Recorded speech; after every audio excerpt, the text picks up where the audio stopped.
এদের জাগার কথাই নয়। তবু তবু আমাকে একবার দেখে আসতে হবে। ওরা সত্যি আছে কিনা আমাকে একবার দেখে আসতেই হবে।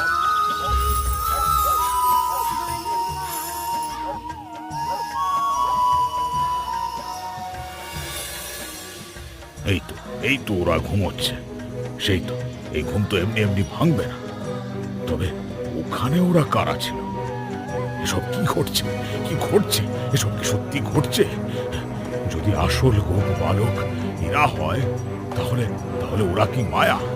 কিন্তু এই মায়া সৃষ্টি করা তো কোনো সাধারণ গোপ বালকের কর্ম নয়। তার মানে কি ওই কানাই সত্যি কোনো দৈব শক্তির অধিকারী? নাকি নাকি এই সব কিছু আমি স্বপ্নে দেখছি? এসব হচ্ছে কি?